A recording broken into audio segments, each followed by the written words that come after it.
Okay, good. So as I mentioned a few minutes ago, we do tours most Sundays at Ross Bay Cemetery and occasionally at other cemeteries as well. But during COVID, we started doing some programs on Zoom and found that we had a number of people who enjoyed that, especially people who don't live in Victoria and can't get to the tours in person. So this is one of our Zooms. It is going to be recorded, and at some future time, we will probably be putting that up on the Old Cemetery Society website so that people can access it at any time. So we'll just wait for a few more minutes until everybody has joined in. Some of you perhaps are familiar with the Old Cemetery Society. This link did go out to members only, although anyone who received the link could tune in. So if you aren't a member of the Old Cemetery Society, welcome, especially, and consider joining the society. For those that are members, thanks for joining us on this Zoom. We're going to do another Zoom in the fall when the weather's sometimes crummy.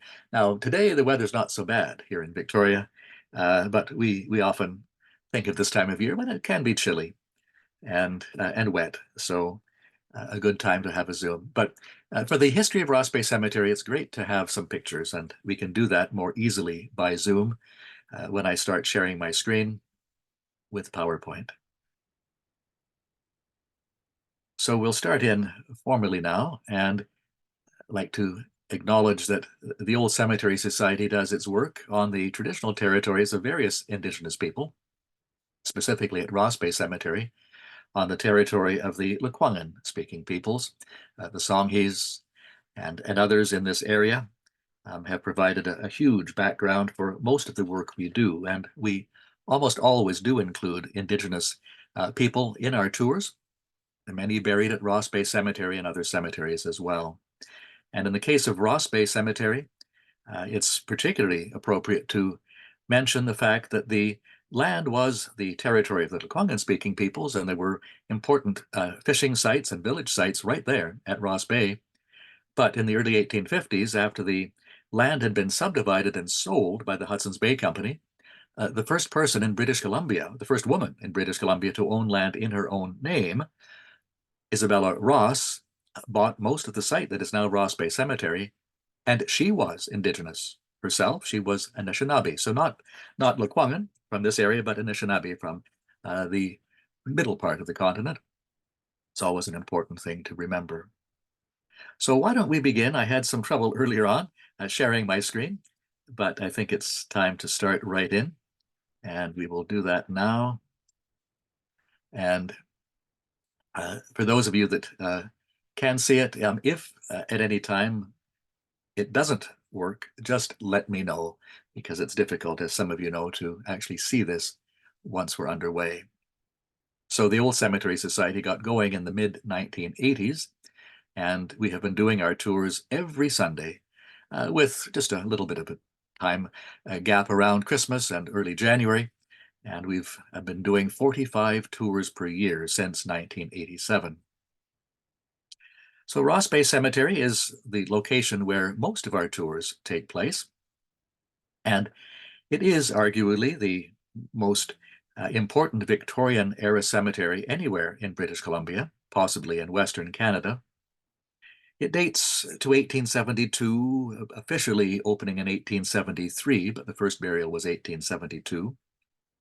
And so there are 28,000 people approximately buried there. And so we have no end of stories to tell. Most of our tours are about the people. Sometimes we focus on the epitaphs, the tombstones, the plantings, and many other aspects of the cemetery. Today it's purely historical. And I thought this is one of my favorite pictures showing the Camperdown elm with the fall leaves just ready to tumble off. And a couple of other general pictures of the cemetery. Since this is a topic that many of you already are familiar with, you probably don't need to be reminded how beautiful Ross Bay Cemetery is at any time of the year. But I thought a few general pictures would set the mood for what we're going to say later on. Here we're looking at the large tomb of Sir James Douglas, the large one with the cross on top in the center of the photograph. And there are many very famous people buried at Ross Bay Cemetery. And since a lot of people are interested in that type of thing, I thought I would start off by highlighting some of them. But it's important to remember that there are lots of people buried at Ross Bay Cemetery. Out of those 28,000, there are lots of people that probably were not even famous in their own day. So we'll certainly be including them as well. The most asked for grave at Ross Bay Cemetery is the grave of the woman you can see on the screen right now, Emily Carr. And the family plot is just off Fairfield Road, not in a prominent location. And you can see that right in the center of the photograph, the wreath placed on the grave at Christmas time by the Old Cemetery Society makes it stand out. But people walking through the cemetery often are hoping for a huge monument, but no, it's a rather small one off the main roadway. So she's the most asked for grave. School groups are often very insistent that we include the grave of Billy Barker, one of the icons of British Columbia history. English arrived here in the gold rush days and in 1862 struck it rich up in the community that now bears his name, Barkerville. And his grave was unmarked for many years until the 1960s, when Barkerville had been established as a historic site by the provincial government, and a plaque was placed on his grave. It's easy to find the graves because the burial records tell us what the grave site is, even if there's no marker on it. However, it turns out that the plaque that was put on at that time had incorrect information. So in recent years, a different monument has been placed with the correct information. And what you see on the left-hand side is a boulder, a quartz boulder from Barkerville, brought down by the crew from Barkerville when this plaque was to be put in place. Nellie Cashman, I believe the only person at Ross Bay Cemetery who has been featured on a U.S. postage stamp. You can see that on the right-hand side. Nellie Cashman, the miner's angel. She worked in the gold and mining areas of the American West and up in Alaska, but did come down to Victoria in her older days and died in Victoria under the care of the Sisters of St. Anne and was buried next to their plot in Ross Bay Cemetery. Sir James Douglas, I mentioned earlier, a close-up of his monument, which is probably one of the most prominent in the cemetery. Sir James Douglas, very important to the history of Victoria, locating the site for the Hudson's Bay Trading Post, called Fort Victoria, in the early 1840s, later becoming the governor of Vancouver Island and then even later British Columbia. His wife, Amelia, is important in her own right. Sometimes she doesn't get quite as much attention as her famous husband, but Amelia, Lady Douglas, is buried in the same plot. She was born in northern Manitoba. Her father was a fur trader. Her mother was a Cree woman, and she ended up coming to British Columbia with her husband in 1849. And he was the governor. We didn't use the term First Lady here, but I think you'll understand she was the First Lady of British Columbia for many, many years. Sir Matthew Bailey Begbie. And his monument is a simple one, a granite cross on a simple base. Not easy to find because it's facing away from the roadway, but not too far from one of the principal entrances to the cemetery. Sir Matthew came out here in the gold rush days after 1858 and was the Chief Justice of British Columbia up until the time of his death in 1894. Isabella Ross, she was the Anishinaabe woman who purchased land from the Hudson's Bay Company in the early 1850s, and by doing so became the first person the first woman in British Columbia to own land in her own name. And her burial site may have been marked at some time. We have no record of the actual monuments in the cemetery in the early days, but it was certainly unmarked by the time the Old Cemetery Society got established in the 1980s, and so we decided it was important to place a marker on her grave. It's made of wood, as you can see here, and it is a replica of one of the early wooden markers that were placed at the cemetery. Her farmhouse If it were still standing, well, you would see it actually in the background among the tombstones in the distance. Amor de Cosmos, the founder of the Colonist newspaper, December 1858. He went on to become a politician. He was the premier of the province in 1872, member of parliament as well. And uh, his monument is a very attractive one. And we often include de Cosmos. He was such a colorful character in many ways. Lottie Bowring, perhaps not as well known, but very important and certainly very well known up in the Caribou area and in women's history. She was born up in Barkerville. Her father was a prominent official up there. She came down to Victoria and worked for the provincial government and was buried at Ross Bay Cemetery when she died.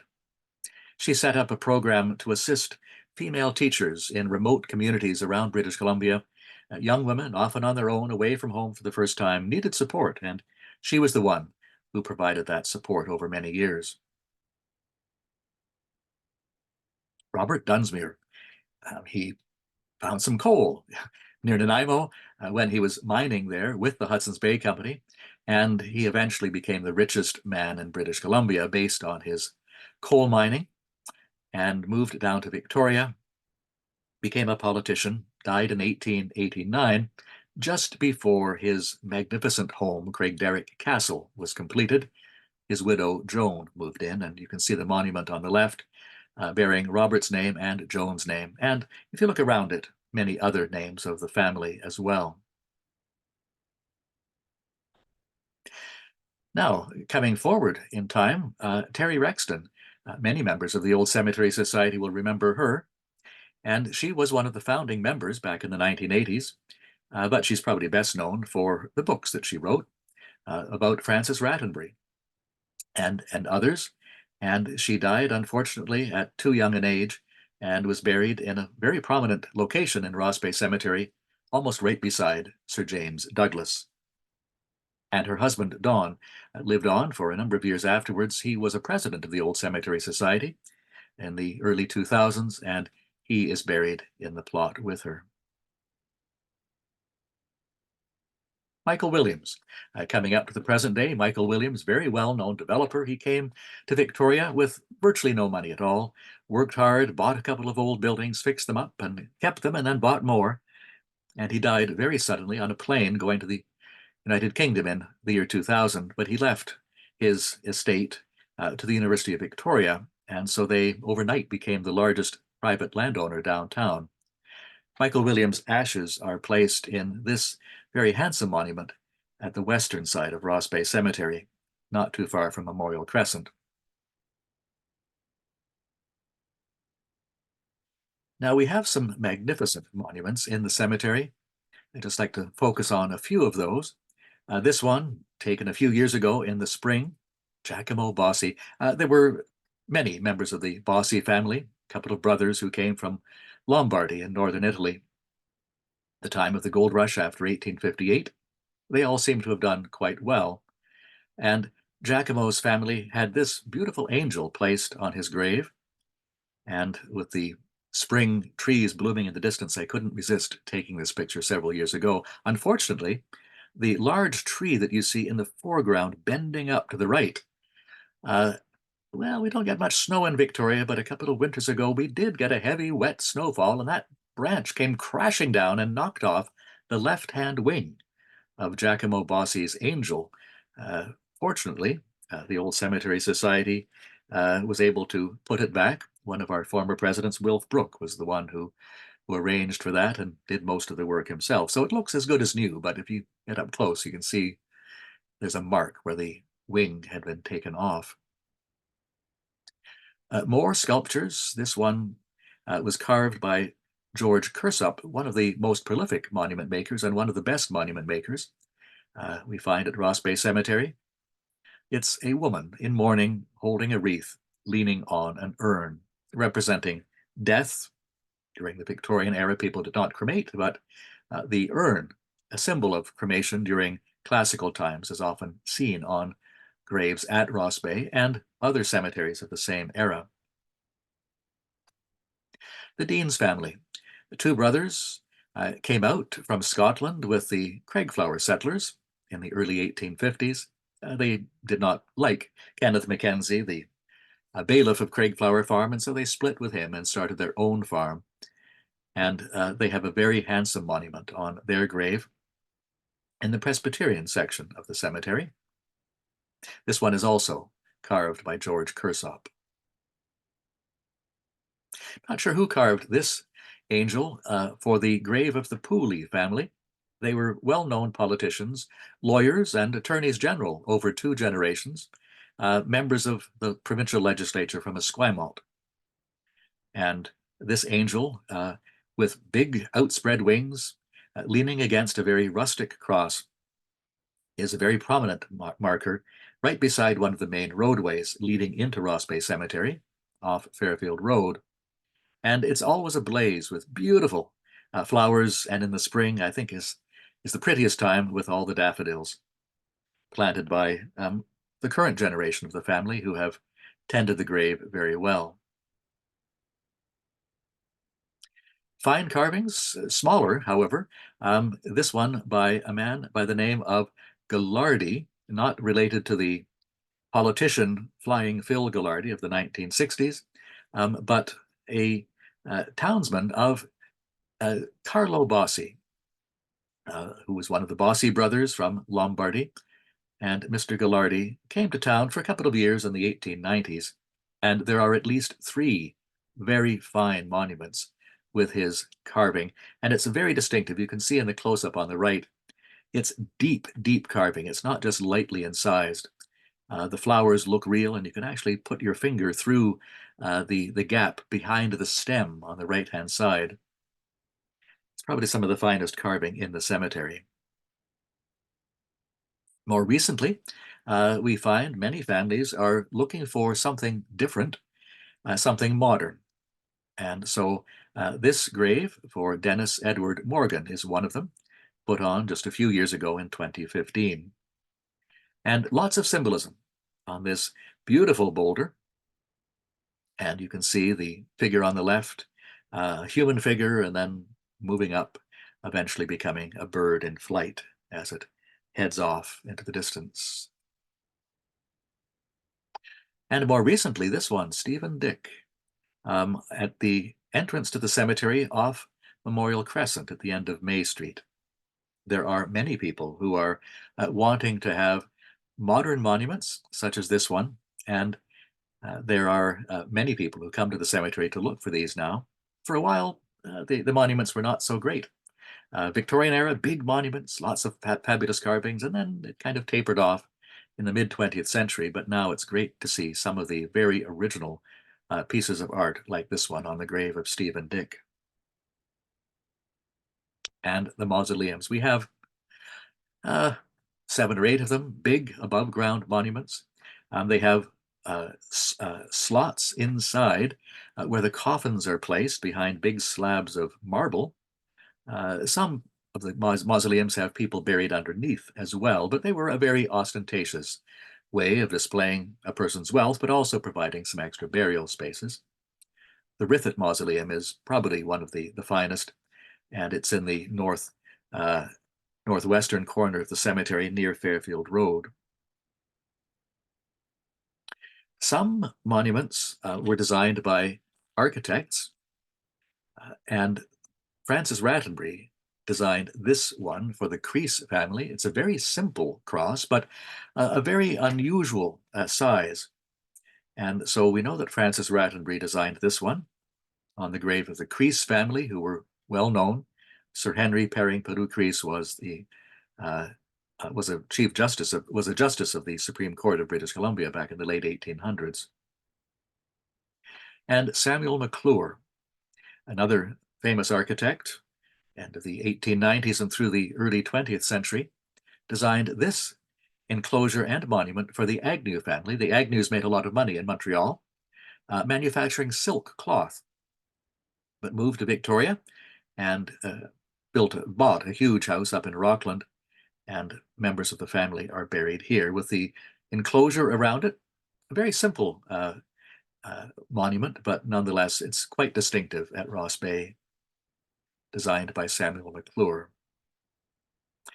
That's the only one that we know of designed by McClure in the cemetery. Now, by season, our tours take place all year, and we do the tours in the winter when the cemetery is looking bleak but still beautiful. This is the lovely avenue of London plane trees that enters off Memorial Crescent from the west. In the spring, when we have so many flowers, sometimes they're planted on purpose and sometimes they are just there because nature has allowed them to be there. These beautiful flowers and iron fence on the grave of the Humphrey family.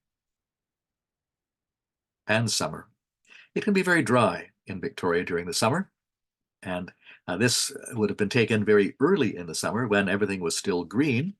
But nonetheless, the summer is a time when everything is lush for a while until it burns off. And obviously, this was taken at a time when the caretakers of the cemetery had just turned the sprinklers off because the roadway in the foreground is still wet. This particular scene should be familiar to many people who are members of the Old Cemetery Society because it's right here where we start our Sunday tours when we're at Ross Bay Cemetery. And the large mausoleum to the left is one I haven't shown yet. It's the grave for the Mackenzie family, Kenneth and Agnes Mackenzie of Craigflower Farm, and a number of their children are buried there. And the fall, of course, a time when in Victoria we don't get really colorful leaves, not the brilliant red usually. We have some orange leaves here, but generally it's just kind of brown and yellow and mushy. But this is a particularly nice picture of Ross Bay Cemetery in the fall. So whatever season, Ross Bay Cemetery is a favorite place for many people. So let's start in with the history, and we're going to start with some Indigenous burial cairns on Beacon Hill. There were dozens of them at one time, prior to the arrival of the Hudson's Bay Company in 1843. Eventually, some of the Hudson's Bay employees, including Mr. Deans, whose grave we saw earlier, were curious, and they pushed the stones to one side, looking for native burials and grave goods, presumably, and many of these burial cairns were destroyed. However, the city of Victoria did put some of the stones back under the guidance of Grant Keddy, an archaeologist at the Royal BC Museum back in the 1980s. And so we have a good idea of what these look like. They're on the south-facing slope of Meekan, which is the Lekwungen name for Beacon Hill. At other times, the Indigenous people here did not place bodies in the ground. They placed them above the ground. And this watercolor from the late 1840s shows some of the spirit houses for the above ground placement of graves. These are on Laurel Point, where the inn at Laurel Point stands today. And you can see some of the small carvings on the spirit houses. You can see a taller one under the arbutus tree on the left-hand side of the picture. These were in place until the period of the 1860s and 1870s when they were pushed to one side when somebody came to Victoria who wanted to build a furniture factory on the site. Christian missionaries arrived in Victoria beginning in the 1840s, and eventually the Songhees many members of the Songhees did become Christians, and this is one of the cemeteries established after the missionaries came. These graves have been removed, and many of these were taken to the new Esquimalt Songhees Reserve in the early 20th century. The scene here is at Lime Bay, and if spinnakers could be seen in this picture, it would be just off the right-hand side, next to the house that you see peeking out on the right-hand side of the picture. So there's a public walkway past where these graves are now. The graves were removed in their entirety, and new monuments placed on the graves out in Esquimalt. So yes, there were indigenous people here, and they eventually did start burying in the Western style. But when the Hudson's Bay Company established Fort Victoria in 1843, there hadn't been much thought, if any thought, to where the dead would be buried. They were all fairly young and healthy at the time. However, in 1844, quite suddenly, the man in charge of the fort, Charles Ross, the husband of Isabella Ross, died of appendicitis. Where would they bury him? Well, they found a place not too far away. So you can see the old Hudson's Bay trading post with the bastion, and you can see a fenced enclosure here in the foreground. That was at the corner of what is now Douglas Street and Johnson Street, on the site of the Burger King today. And that is where Charles Ross was buried, and soon followed by a few dozen others who died prior to 1855. A very picturesque site looking out over a ravine, but it wasn't the best location.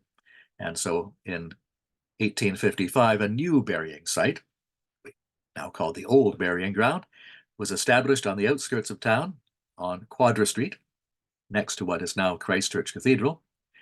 And it was the burial site for Victoria from 1855 until 1873. The monument on the right-hand side has been preserved, but it's in storage for Thomas Blinkhorn, one of the pioneer farmers out in the Metchosin district. The monument on the left is still standing, minus its large fence. That was for the Pritchard family, and that monument dates from the early 1870s and was at the time the largest monument in the old burying ground, and is, I believe, one of the largest monuments in any cemetery in British Columbia that is still standing. The Old Cemetery Society took on the restoration of the Pritchard Monument back in the early 1990s. And that is a photograph of the monument these days. After the restoration, sandstone, which is the principal stone on this, tends to spall away. And so it was a lot of work to actually consolidate that. The fence had long since been taken away. But the Pritchard tomb is in quite stable condition these days. The Pritchards, by the way, are buried in a large underground vault beneath the tomb. So that was what was happening in the 1840s and 1850s.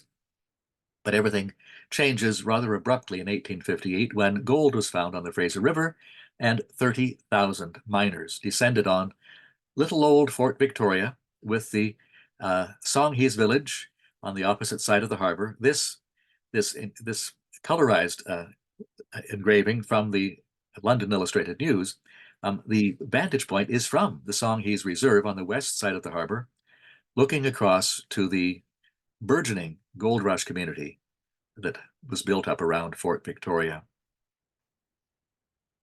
So people live and they die. And so even though some of these men were young and healthy, they get sick, they got murdered, they committed suicide, they died of horrible accidents. And so we have many cemeteries from the post-gold rush era. And the oldest cemetery, still in use in British Columbia, is the Jewish cemetery from 1859. We do tours there from time to time. St. Stephen's Anglican Cemetery from 1862, out in a very beautiful valley, the Mount Newton Valley, just north of Brentwood. It's a lovely churchyard, and it's open anytime people want to stop for a quiet, contemplative visit. The opposite direction, west of Victoria, is Metchosin and the beautiful Anglican Church of St. Mary the Virgin, built in 1873. And it's particularly beautiful in the spring, usually around the beginning of April, when the thousands and thousands of erythronium lilies, the so-called wild Easter lilies, are in bloom.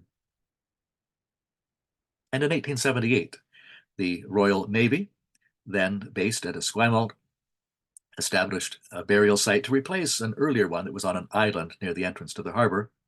The little chapel you see here is from that era, and the cemetery has expanded over a number of years. We do tours there, usually around Remembrance Day in November. So we have a bird's eye view from 1878, looking down over Victoria, the biggest city in British Columbia at the time by far, the harbor, the busiest harbor in all of British Columbia at that time. Difficult to believe these days. Anyway, the city starts to grow and the old burying ground gets too overcrowded. And so the city cemetery trustees decide that they will replace it with a place out in the country. And their first choice was Medena's Grove. You can see the red circle in the foreground. It was not entirely rural, but it was farmland nearby in the area known as James Bay, near Dallas Road. However, Dr. John Sebastian Helmken, not the first doctor, but certainly an early doctor in Victoria who arrived here in 1850, was up in arms that that was going to be the cemetery site. I believe he owned land in the area. His own house was not too far away, and he argued that the prevailing winds came in off the water and would blow contagions from that cemetery right over the city, including over his house. And so, in the end, the cemetery trustees sold the land. They had actually bought it, and they began looking for another piece.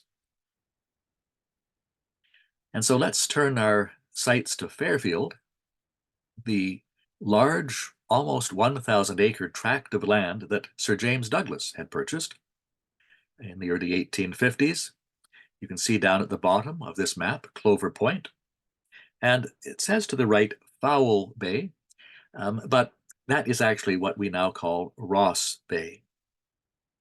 And it kind of looks like a pine cone in the middle upper right-hand part of the map. That is not actually a pine cone. That is the ridge where Government House is. All of that was part of Sir James Douglas's property. Beacon Hill Park to the left, and our subject today, Ross Bay Cemetery, in the area to the right. Thomas Bamford, a very prolific artist who lived across the street from Emily Carr in the late 1800s and early 1900s, went around with his easel and his watercolors, and he painted many very picturesque scenes. This one is from Clover Point. Looking east, the large lump of rock in the distance is Gonzales Hill, and my grandson and I went down and tried to match the exact location. Let's see if you can figure out if we did that well enough as I morph into the scene from the present day. So that's what it is today. You can see Gonzales Hill in the distance. What was a clay bluff on the left has been planted up. Same rocks and the same body of water, Ross Bay. So this is the area where the cemetery trustees decided that they would look for a site. Here's another Thomas Bamford picture showing Clover Point on the left, a beach with logs, and a painting by Josephine Crease looking the other way into what is now Ross Bay Cemetery. And just to get the context of the site, you can see Trial Island in the distance. This is Clover Point sloping down into the middle of the picture and a small steamer passing by. The buildings perched on the upper part of the cliff to the left were a hotel, the Cliff House Hotel. And there it is, marksmen who went down to Clover Point to shoot at the targets at the end of the point would sometimes retire to the Cliff House, sometimes known as Henley's Hotel, for a pint or two. And there's a view looking from Clover Point, looking west, with Henley's Hotel on the right-hand side. So that's the neighborhood. And James Douglas bought a big tract of land that included Clover Point, but his next-door neighbor was going to be Isabella Ross. She bought the land from Ross Bay, looping around to Gonzales Bay, to what is now the Chinese Cemetery. This is a close-up of her. It's taken from the only image we know ever taken of Isabella Ross. And the land, 99 acres in total, that she purchased for £99, because the land was going for £1 an acre, is shown here in red. A small piece, really, at the time, but it hugs the shoreline from Ross Bay around what is now Hollywood Crescent and Gonzales Bay to Harling Point, where the Chinese cemetery is located, and adjoining the property of William McNeill and Joseph Despard Pemberton. Now, we're not exactly sure what the circumstances were, but after the gold rush of 1858, when many people arrived in town, Robert Burnaby was one of them. He arrived on Christmas Day, 1858, and although he spent a year or so over in New Westminster, he came back to Victoria, and he purchased a portion of Isabella Ross's property at the western edge. And he was a businessman in Victoria. He built a cottage there. He lived there. He started clearing the land and wrote many letters to his family, extolling the virtues of that beautiful place overlooking the ocean. No really good photograph of his house, but this is one we have, a photograph taken from the top of Moss Rocks, just to the west of Ross Bay Cemetery.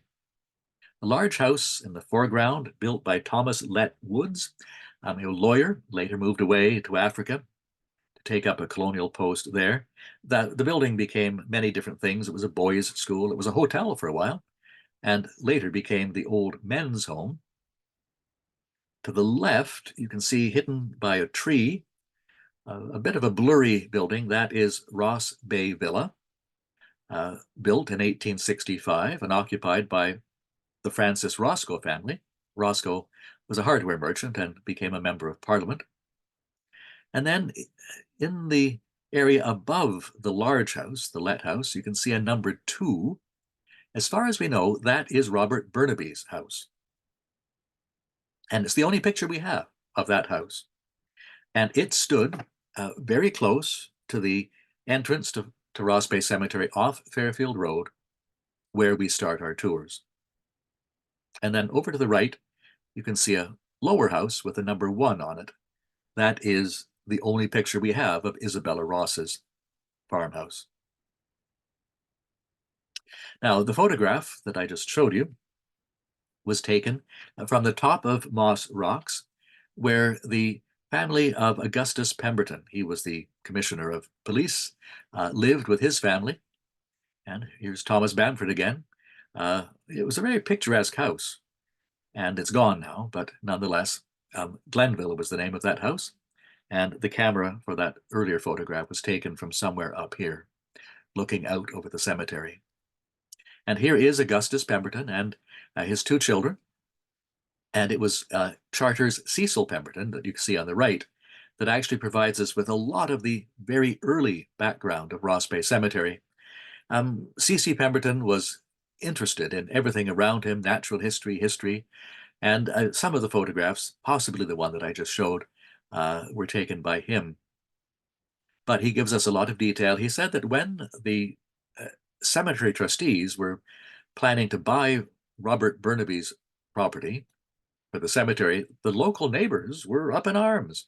But from that previous photograph, you can understand there weren't many neighbors. Francis Roscoe, Burnaby himself, he was selling, so he had a vested interest. Isabella Ross, the Pembertons. But you see, it wasn't part of the city of Victoria at the time. So even if they did have a vote, they wouldn't have had any clout. And so the cemetery trustees could basically do what they wanted. And even Francis Roscoe, who was not yet the member of Parliament, but soon would be, didn't have enough influence. So here he is, descended from a prominent Liverpool family. And here is the house that his family were the first occupants of, now restored and operated as a historic site by the Ross Bay Villa Society. And the Old Cemetery Society rents an office in that building, directly across the street from the cemetery. So the cemetery trustees purchased 13 acres of Robert Burnaby's property when he got ill and was moving back to England. And we don't know how Edward Mallandane, senior, because there was a junior as well, was selected. He was a draftsman, an architect of some renown. He did many other things as well. He taught. He wrote a city directory. But his name is on the first plan of Ross Bay Cemetery. Whether it was his design or whether he was simply following orders from others, we don't know. But uh, there's only one copy of that early plan. This is not it. That plan is in the City Hall. But here is a map showing the configuration of the cemetery as Mallandane laid it out. So Ross Bay at the bottom. You can see the road that wiggles around running from left to right. That's what is now Fairfield Road, but formerly was called Foul Bay Road. You can see above the words Ross Bay, the word cemetery, and the earliest carriageways laid out on the 13 acres that the trustees purchased from Robert Burnaby. James Douglas's property to the left, not yet part of the cemetery. In fact, Douglas was still alive when the cemetery was established. And you can see there's a stream, a couple of streams in this picture, one coming in from the left. There's one on the right that comes down into Ross Bay.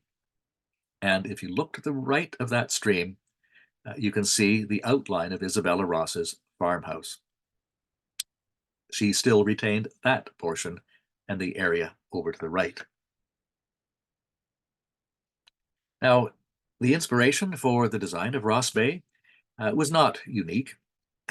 Originally, cemeteries had been simply haphazard places, usually churchyards around rural churches.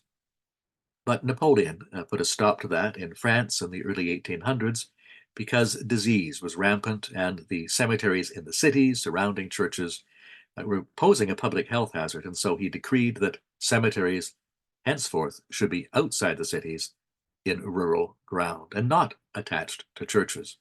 Père Lachaise was one of the first in the world in the new style, rural cemeteries outside of the cities, and it's a tourist attraction almost from the moment it was established in 1803. The idea caught on slowly, but eventually places like Glasgow's necropolis followed suit. Outside of the city, beautiful monuments on winding carriageways, often on a height of land with a view. In the United States, in 1831, near Boston, Mount Auburn became one of the first rural cemeteries in North America, and it too became a tourist attraction almost immediately.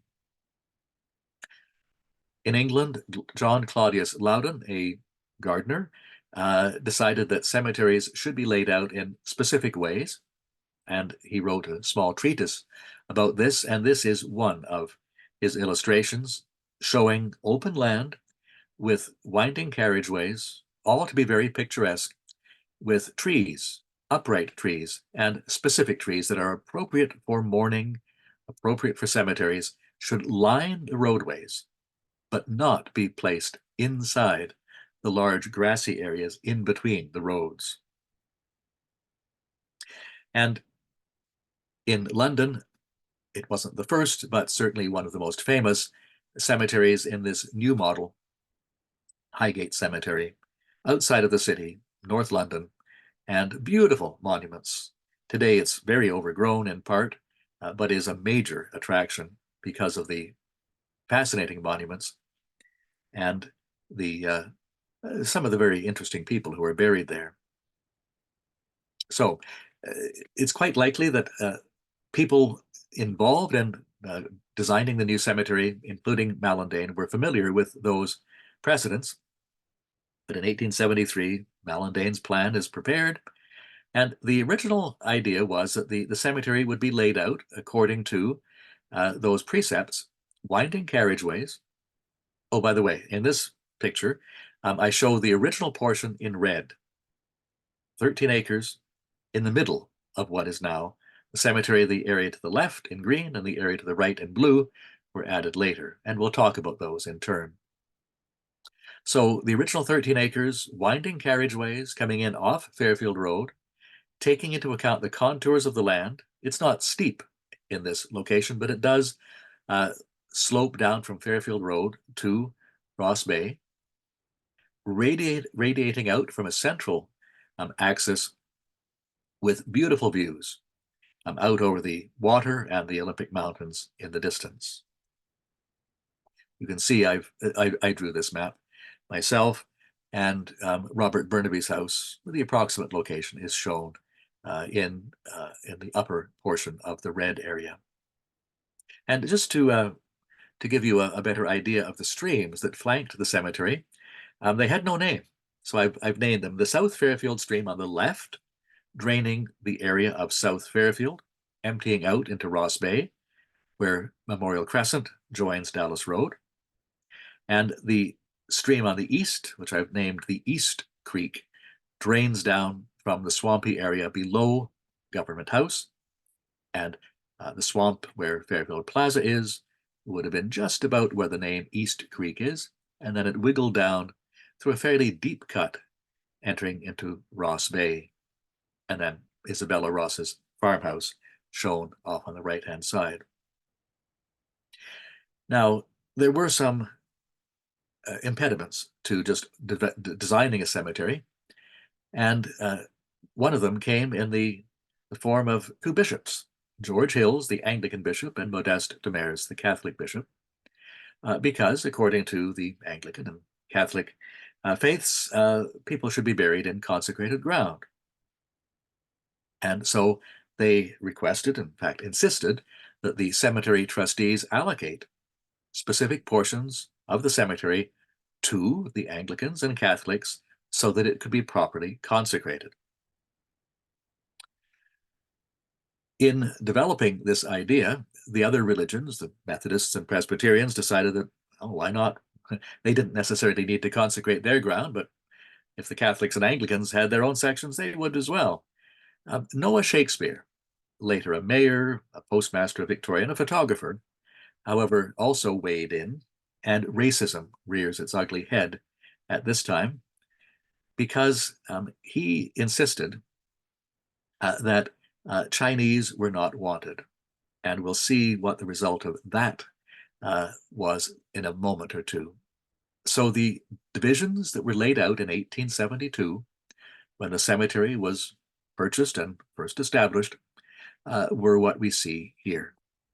So the red section off to the right, sections A and B, were allocated to the Anglican Church. And one of the early graves in that section was for the related Trutch and O'Reilly families. Peter O'Reilly and his family lived at Point Ellis House. Peter O'Reilly's brother-in-law, Sir Joseph Trutch, became the first Lieutenant Governor of British Columbia. This is their grave in the Anglican section of the cemetery, a monument that was imported from London, England, by the way. Adjacent to the Anglican section, in section C, but a smaller and not quite as nice an area, was for the Roman Catholics. And that's where Isabella Ross's grave is that I showed you earlier. Lots of graves here, but possibly most of the early ones were made of wood, and they have perished. And so there are many graves that are unmarked, although there are people buried in them. There was a later Catholic section added, which I'll show you in a few minutes. So not to be outdone, the Presbyterians are in line for a chunk of land, and their piece, section H, is actually one of the nicest in the cemetery, the highest ground adjacent to Fairfield Road and bordering the main carriageway. And really the best locations in the cemetery were the ones that bordered the carriageways. John Robson, the founder of the British Columbian newspaper in New Westminster, and later the Premier of British Columbia until his death in London in 1892. Well, he was a Presbyterian, and he's buried in this large flower-strewn plot right beside the main carriageway. Later, a very large monument was placed on the grave. The Dean's family that I showed you earlier, their monument is also in the Presbyterian section, looking very white in this colorized photograph. taken soon after the monument was put in place. And the Methodists. The Methodist Church was quite prominent in Victoria, and the area outlined in purple was allocated to them. And the Charity family, one of the Black pioneer families, had two plots, and you can see them side by side in the foreground. And recently, those monuments have been cleaned, and they are looking almost as good as new. The Reformed Episcopal Church had not been established in Victoria when the cemetery was first laid out, 1872 and 1873, but very soon afterwards it was. The Reverend Cridge of the Anglican Church had a dispute with the bishop and headed off and formed the Reformed Episcopal Church. And so since he was a very prominent individual, an area was allocated to his church, and that's outlined in yellow, section F, part of which had also been the Potter's Field, a place where people who were buried at the expense of the city would be buried. And Fanny Palmer in 1875 was one of the first people to be buried in the new Reformed Episcopal section. Look at that. It's just, well, farmland, really, uncleared for the most part. That is what Ross Bay Cemetery really looked like back in those days, soon after Robert Burnaby had sold it and moved back to England. Fanny Palmer had a tragic death. She was on a ship, the steamship Pacific, which was rammed by another ship off Cape Flattery and sank. Only two survivors. Fanny was not one of them. And the body was found several months later on the shores of San Juan Island. And also in the Reformed Episcopal section, part of the Ross family are buried. Alexander Ross was one of the younger sons of Isabella Ross and her husband Charles. They seem to have become members of they were Anglicans and then became Reformed Episcopalians. Isabella, however, remained Catholic and is buried across the road in the Catholic section from them. Not everybody. Now, remember, the Jews had their own cemetery dating from 1859. But there were people here who probably Christians or maybe had no religion at all. And so where were they going to be buried? So a section marked in orange was established for them for general burials. And the Sayward family are buried in that section. William Parsons Sayward ran a mill down on the harbor and had a very substantial house up in Rockland. And his grave is the very large granite block that you see on the right-hand side. Now, remember Noah Shakespeare? He was a white supremacist, and he insisted that the Chinese were not wanted. And, well, the Anglican bishop also wrote a letter when asking for a separate section of the cemetery, stating very clearly that the Anglicans did not want to be buried near the heathens. And so at the time, that was basically anyone who was not of his religion. But most Chinese, who in the early naming of this were called Mongolians, and Aboriginals, indigenous people from wherever they were, some had become Christians, but by and large, they hadn't at this point. And so the section for Aboriginal and Mongolians was off to the bottom area of the cemetery, outlined in light blue. It might seem like an ideal location next to the water, but believe me, it wasn't the best location at all. If the indigenous people or the Chinese did become Christians, then in theory they could be buried in the other sections of the cemetery.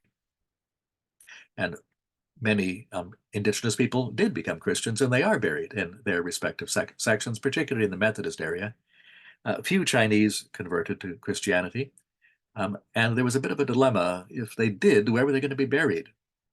Well, in the end, they were buried actually on the edge of the section allocated to them, but I haven't found any that were buried in the areas devoted to specific religions. But this is the grave of a Chinese woman, Daisy, She had been taken in by the Chinese rescue home. She was married, but unfortunately died quite young and was buried in but she was Christian, Methodist, and so was buried in one of those sections kind of on the edge of the Chinese area. And one of the people in the Chinese rescue home, who had virtually no money, paid for this very modest monument to be placed on Daisy's grave. This is the first of very few monuments on the early Chinese graves at Ross Bay. And one of our members of the Old Cemetery Society has taken a personal interest in this and has placed the flowers there. And Terry Rexton, whom I showed a picture of earlier, was the one who really discovered this. It was laid flat in the ground, and nobody knew it was there, covered in grass, until she found it. And the Old Cemetery Society has cleaned it and re-erected it. Now, 1872, the cemetery has been purchased. It's been laid out by Edward Mallandane. It's still a bit rough.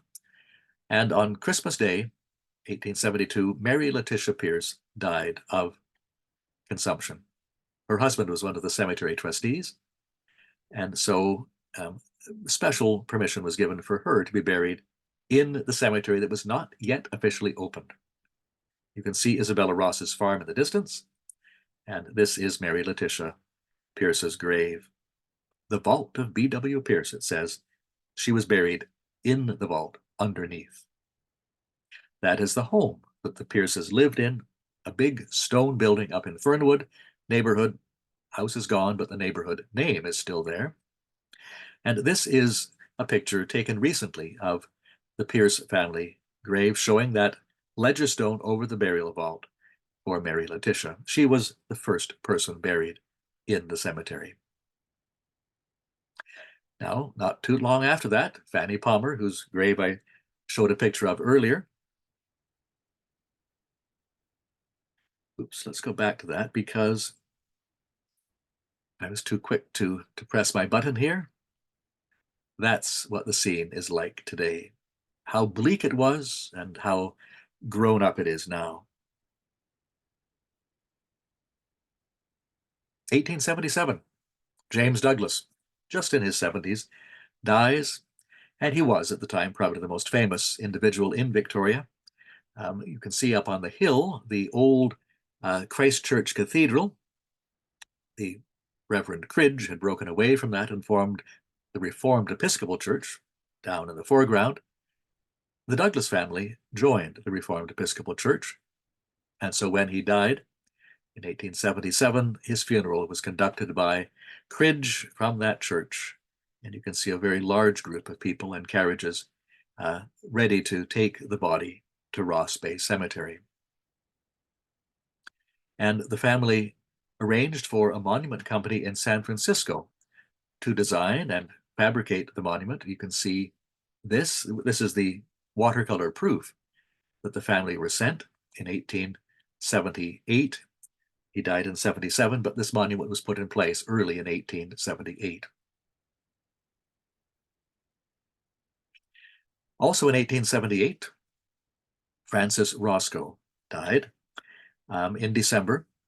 Remember, his house was across the street. He had been, just until a short time before his death, the Member of Parliament for Victoria. The family returned to England almost immediately, but he was buried at Ross Bay.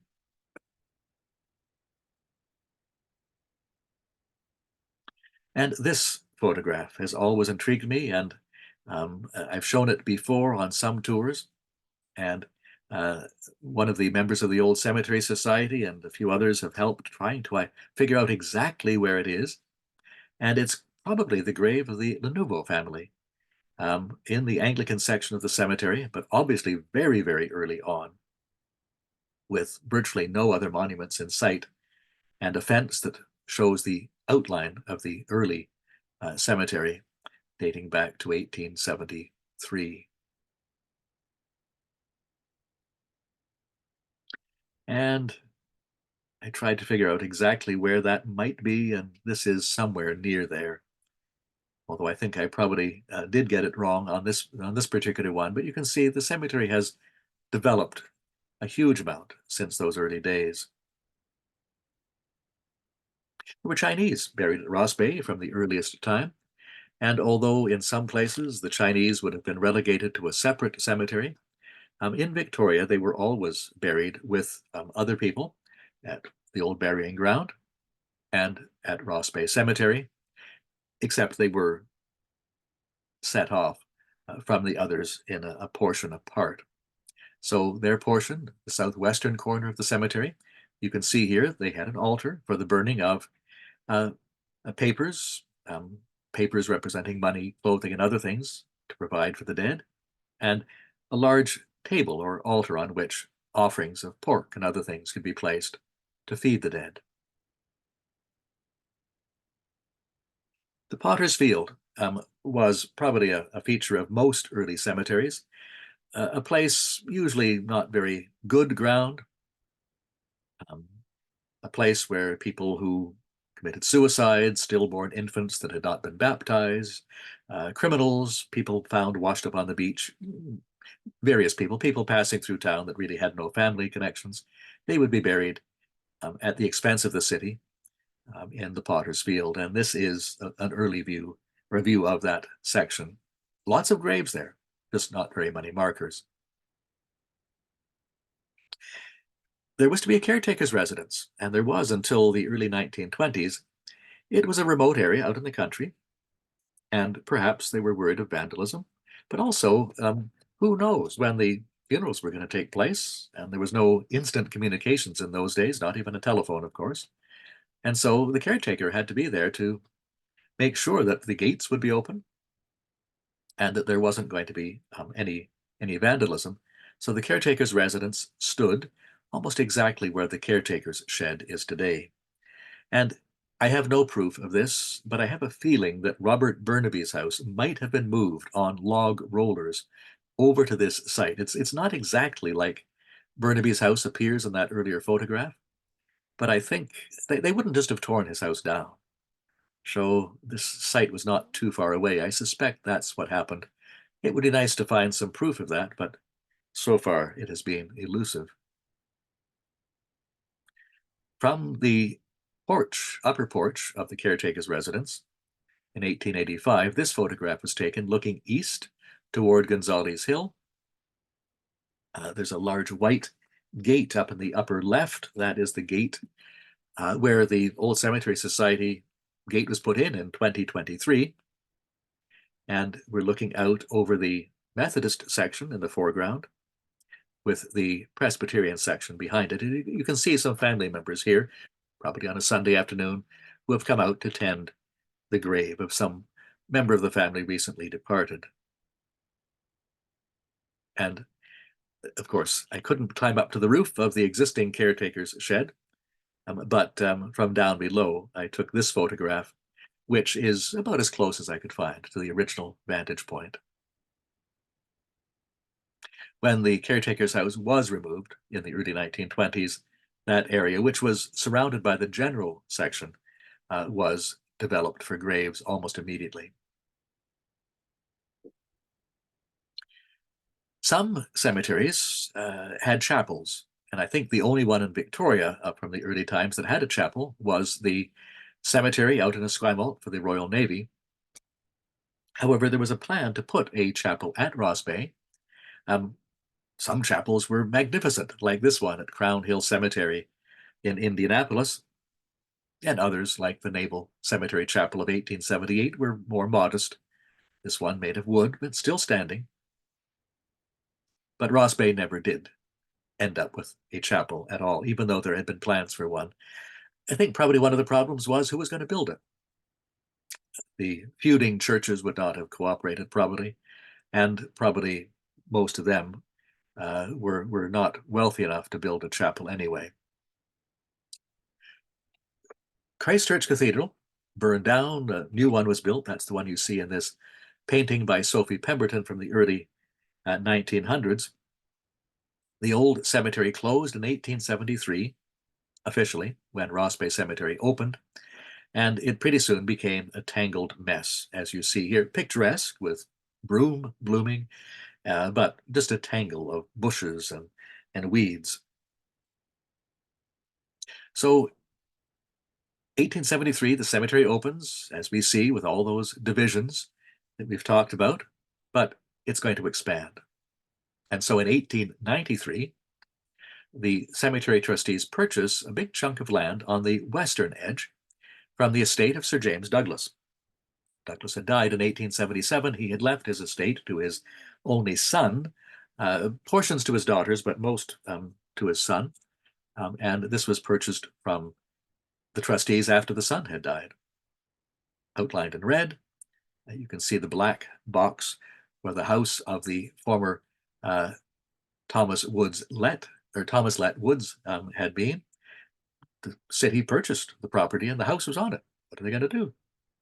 Well, here's a picture, a map that shows the section in a slightly different vantage point. You can see on the left-hand side of that red outline, you can see the house. And here's a map showing the streams that flowed through the area. And here is the house, still known at the time as the Wood House. The city had a number of elderly men, indigent men, who needed a place to live. And so they decided to use the house that they now owned to house them, and it was known as the Old Men's Home. Some people said that it was cruel to place the old men out in the sticks. There was nothing to do, and they would be looking across the fence at their final resting place. However, before it became the Old Men's Home, Holden's Hotel had briefly occupied the site. It was a temperance hotel, and so it didn't last very long. Mr. Holden threw a big party there for the Oddfellows back in 1873, and we stood on the site last year on the 100th or the 150th anniversary of the event. But eventually the house was torn down. The old men were moved to a different location out in Oak Bay, and it was developed for burials in the early 20th century.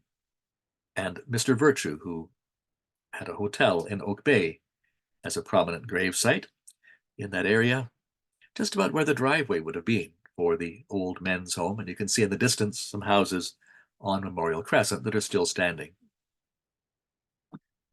Moss Rocks looming up in the distance. And that's a picture of Mr. Virtue's grave today, with the same house, partly hidden by some big trees, and a condominium up on the top of Moss Rocks, where Glenville, the Pemberton home, used to be. So people, C.C. Pemberton, who lived at Glenville, was able to report that a lot of people thought it was cruel to place the old men in that building. What was going to happen to them? What were they going to do? Well, it turns out the men loved to attend the funerals. The Chinese funerals were very colorful with lots of banners, often a marching band. And here we have a picture of one of the Chinese funerals wending along Fairfield Road to the cemetery. And when they got to the cemetery, you can see in the distance on the left, there are many white people who are there to watch and just see what was going on. It was a form of entertainment, joining in on the funerals for the old men. And of course, there were lots of other funerals as well.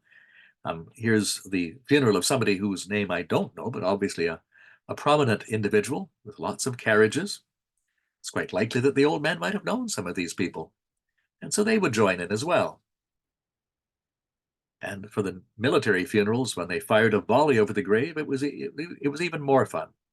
So you see, the old men did not suffer. They didn't have far to go after they died, but they also were entertained because back in the late 1800s, there were funerals many times a week, not just once in a while, as there are today at Ross Bay. On the left-hand side or the west side of the cemetery, Memorial Crescent, and I showed those houses a few slides ago. It used to be called Lover's Lane, and connected Dallas Road to Fairfield Road. Here's a current shot of those houses. And a streetcar line shown in red. The streetcar ran up Fort Street, formerly Cadbury Bay Road, down Cook Street, along May Street, and then wiggled around up Lover's Lane and then along Fairfield Road to where Margaret Jenkins School is today. And if you were going to the cemetery, you would probably take the streetcar. I guess most people didn't have cars. You might walk, but the streetcar was going to make it easy. And here is a picture of the streetcar outside what is now Ross Bay Villa on Fairfield Road. Some people getting off, perhaps heading over to the cemetery. And you can see the houses on Memorial Crescent that we've talked about in the distance. And a couple more streetcars on Fairfield Road near the corner of Arnold Avenue, directly across the street from the cemetery. And a postcard of Ross Bay Cemetery taken from the same vantage point that we saw earlier, the photograph that showed the Thomas Lett Woods house and Roscoe's house and so on. Here we have the houses on Memorial Crescent. We can see the cemetery and the caretaker's house, center left, before it was taken down. The Chinese section of the cemetery is on the right-hand side. And in the distance, Trial Island on the right. Now, that western section, purchased from the Douglas estate, was eventually developed, and this is what it looked like. They planted little tiny trees along there. They have since been replaced, and they're now big trees again.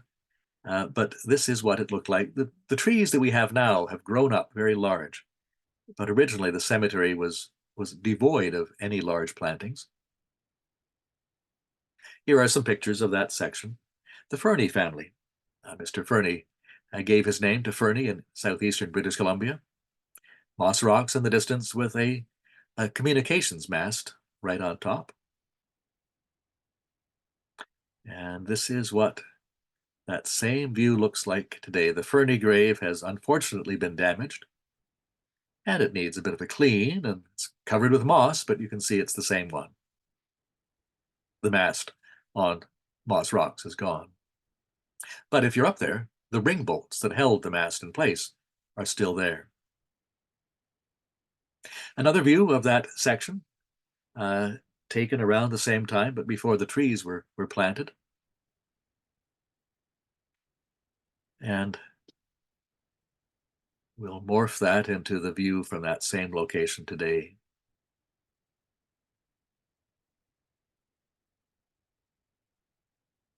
Many of the pine trees that were planted in between the roadways were planted under the direction of Herb Warren, superintendent of parks in the 1930s.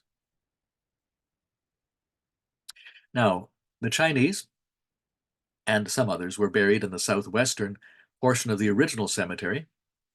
And, well, unfortunately, there was no seawall.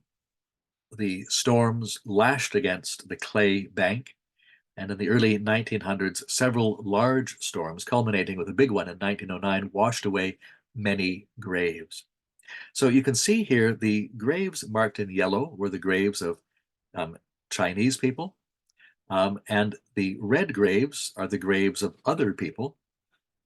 The ones that have the diagonal line, part red, part yellow, are where a Chinese person was buried. But when the Chinese decided to establish their own cemetery in 1903 at Harding Point, they dug up the bodies at Ross Bay and moved them away.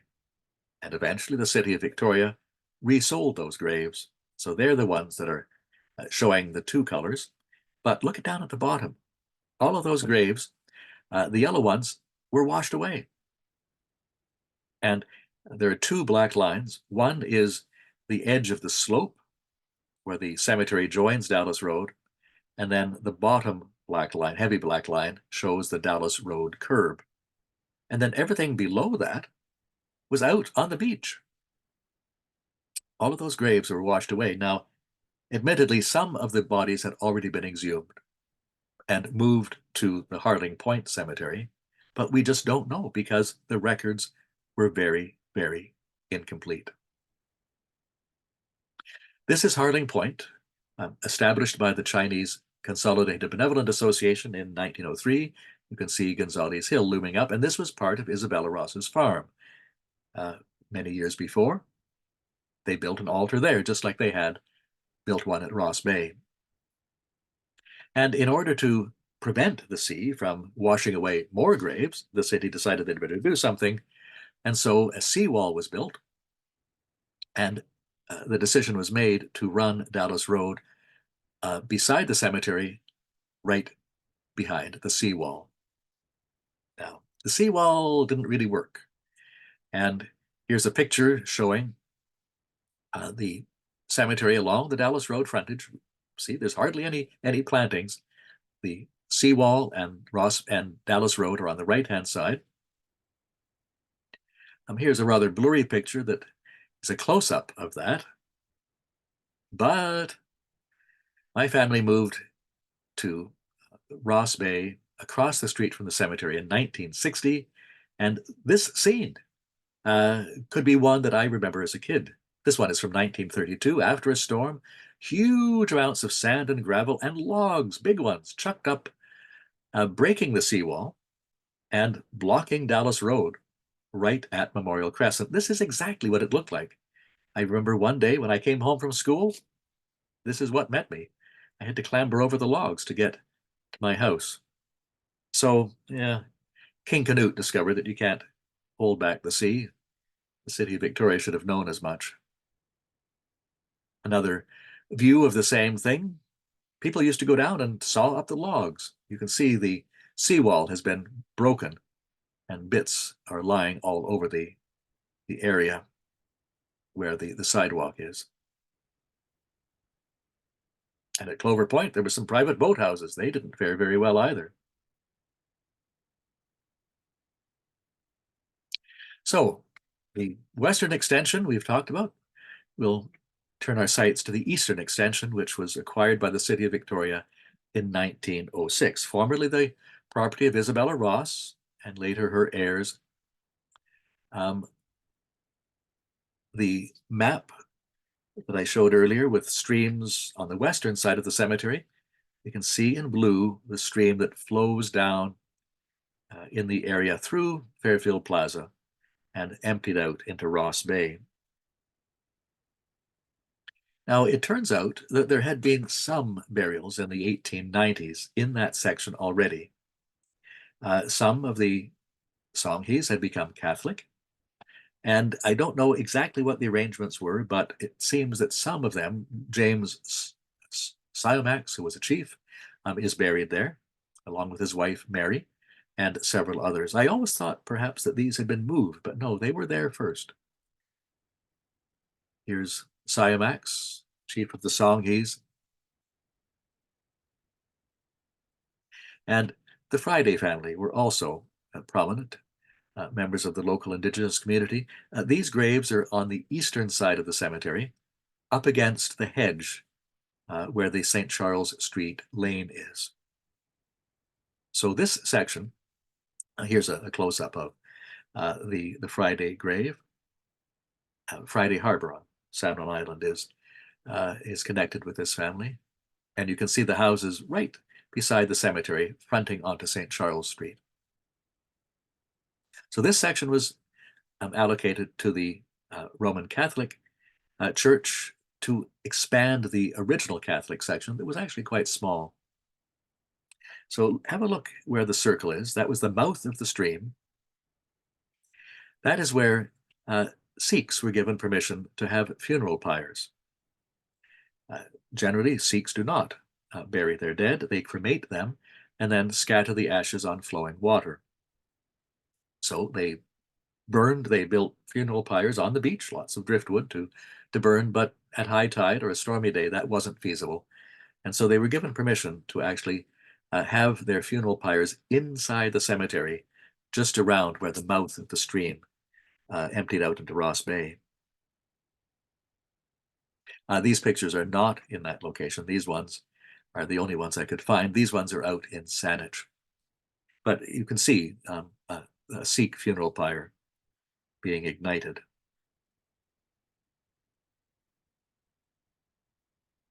Now, part of the new section was allocated to the Catholic Church, but the Anglicans seemed to be insatiable and they wanted more as well. So a chunk was allocated to them as well.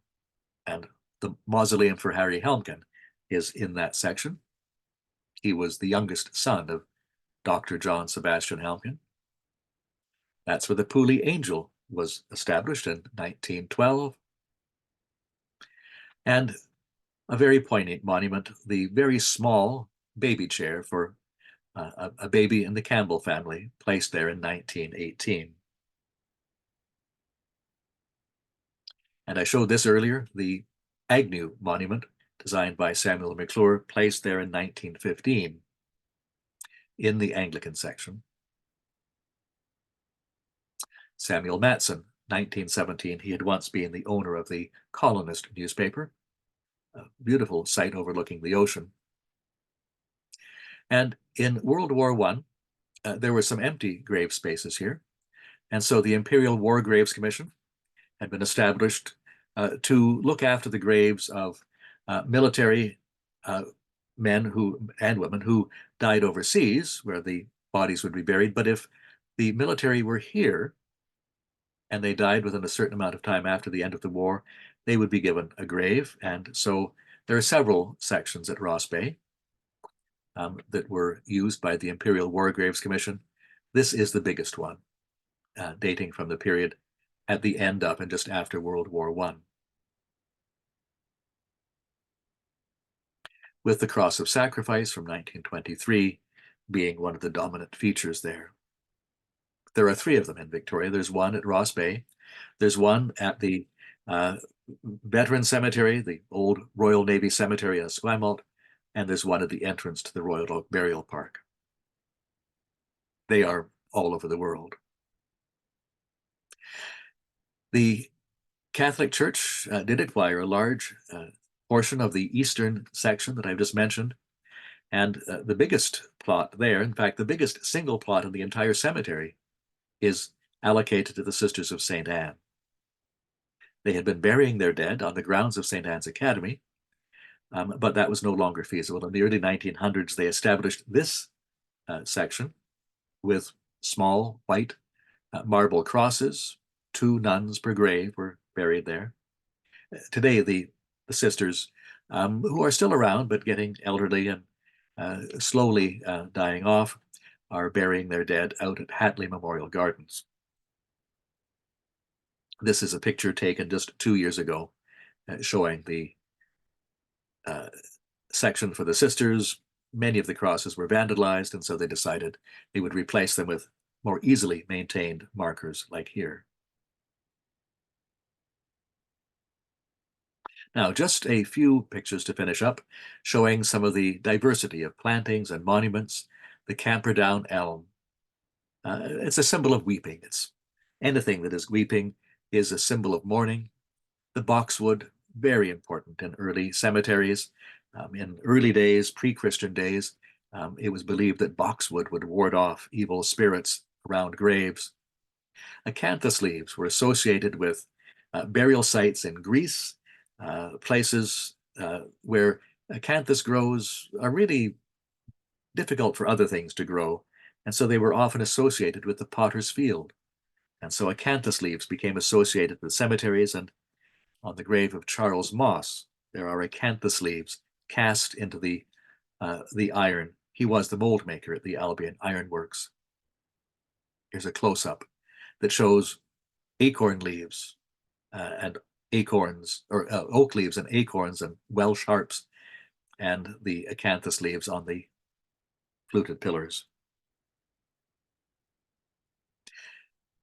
Cherry trees, holly. It's an evergreen, has the red berries, it's got sharp thorns, representing the crown of thorns and the blood of Christ. Yew trees, often associated with early cemeteries in the United Kingdom, and it was believed that the spirits of the dead would take refuge in the yew trees that were often planted near the entrance to the cemetery, where the spirits would guard the entrance. We have many fine examples of these yew trees at Ross Bay. And urns, we've talked about, a symbol of death in the classical era. And I couldn't resist taking a picture of this one with the crow on top. And this one is not just the urn, but there's a drape on it as well, symbolizing mourning. And when we're doing tours at Ross Bay, often the deer attract as much attention as the commentary. And in more recent years, when cremation has become very popular, in fact, over 90% of people in Victoria who die are cremated. Where are they going to be placed? Well, there are several sections where cremation plots have been created in between roadways and pathways, like we see here. So the cemetery is not quite full. There isn't much space left, but it is a popular place. About 150 Japanese people had been buried prior to 1942, when the Japanese were removed from the coast, and they were forcefully moved inland. They did not return to Victoria by and large, and so many of the graves that they normally would have looked after and eventually placed a monument on were unmarked. And so in the 1990s, the Old Cemetery Society worked with the Kakahashi group to fundraise and place a permanent monument, you see here, and some smaller monuments on as many of those 150 graves as possible. Some more modern and rather interesting graves. The Schultz family had connections with the Danish merchant marine, and so on their grave is a Danish anchor. And Jeremy Patrick Paul Long, he was into heavy metal music, and his grave attracts a lot of attention. And many people stop to look, and quite clearly, it's a very moving monument. If you haven't seen it, go and have a look. It's in the southwestern corner of the cemetery. And just last year, 2023, the Old Cemetery Society raised a considerable amount of money. This was our biggest project to date, and it was deemed that the cemetery needed a gate. There had been some in the early days, but made of wood, but it needed something more permanent. And some place that would announce that this is the cemetery, because there was no place where the cemetery's name was indicated. So there is now on this beautiful gate. Always open, it's never locked, but it's really a ceremonial gate more than anything else. But it's just in behind that gate where we usually meet on a Sunday afternoon for our tours. And if you have a chance to join us, please do. The cemetery tours are always announced in advance. They're on our website as well, the full list for the year. And that's a snapshot of the history of Ross Bay Cemetery from its beginning right up to the present time. And I'm not sure if there will be time for questions, but if you do have a chance to stay and ask questions, please do, or get in touch. We're always happy to provide information about Ross Bay Cemetery and the other cemeteries in the Victoria area. Thanks so much, John. I really enjoyed